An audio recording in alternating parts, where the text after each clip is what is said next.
আসসালামু আলাইকুম এভরিওয়ান, কি অবস্থা, কেমন আছো তোমরা সবাই? আশা করি তোমরা ভালো আছো।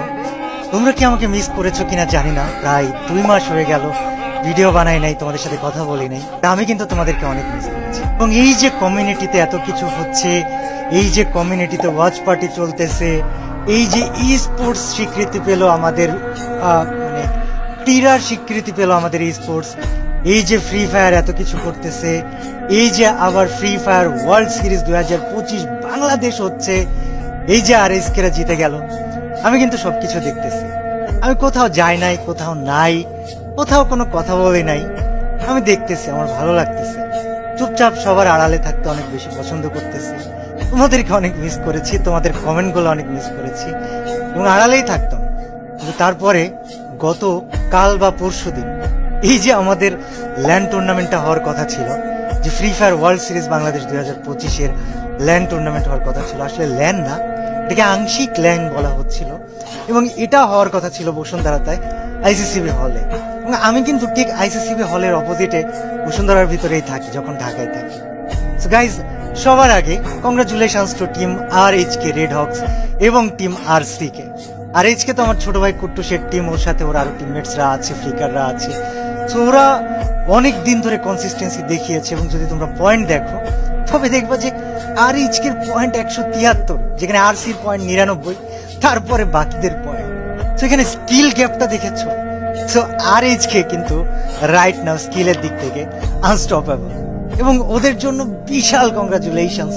ওরা ইন্দোনেশিয়া যাচ্ছে, জাকার্তা যাচ্ছে, মানে যেই ফ্রি ফায়ার, যেই স্পোর্টস, যেই টুর্নামেন্টের জন্য সে 2021-22 সালে ব্যান হওয়ার পর থেকে তোমরা আন্দোলন করলে, এত ঝামেলা করলে, এত কিছু করলে, সেটা এখন সময় ফল পাবার। বাট আসলে কি ফল পাচ্ছ? আরএইচকে এবং আরসিকে তো বিশাল কংগ্রাচুলেশনস জানাইলাম। বাট তারপর একটু আমরা সাইডে যাই। আমাদের একটু সাইডে যাওয়া উচিত, সাইডে যাওয়ার দরকার। কেন দরকার আমি তোমাদেরকে বলবো। দেখো, আমরা যারা ফ্রি ফায়ার খেলতেছি বা আমরা যারা পুরাতন সময় থেকে আছি, আমরা দেখেছি মাঝখানে একটা সময় গেল স্পোর্টসের যে প্লেয়াররা, তারা এতটা বেশি কষ্টের মধ্যে ছিল, উদ্গ্রীব ছিল, খারাপ সময়ের মধ্যে ছিল।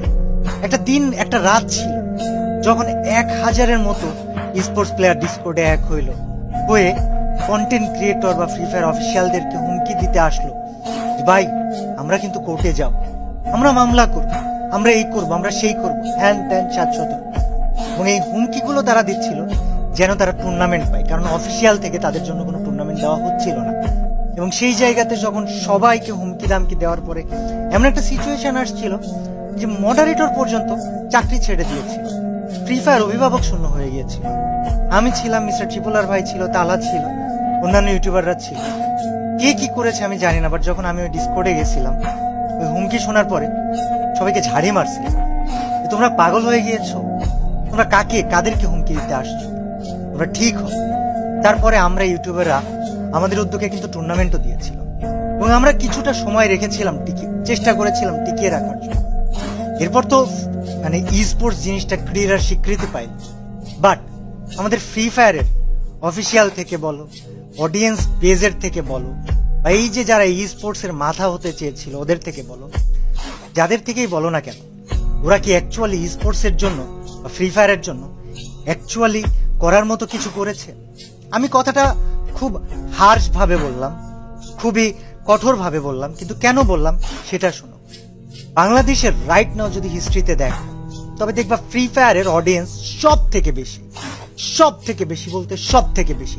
We have the most subscribed YouTube channels, we have the most biggest YouTubers, we have the most amount of followers, we have the most amount of live watching, we have the most amount of downloads right now in Bangladesh.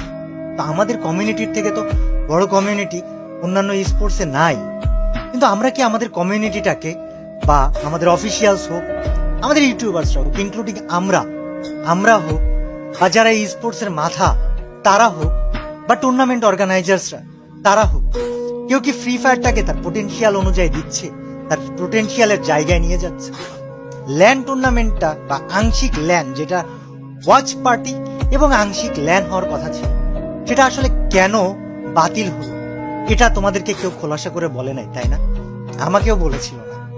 এরপর আমি আমি তখন পর্যন্ত আড়ালে ভাই, আমি বিগত 2 মাস video বানাইনি। যমুনাতে ফ্রি ফায়ারের সব থেকে বড় মিট আপ হয়েছে, আমি যাই না।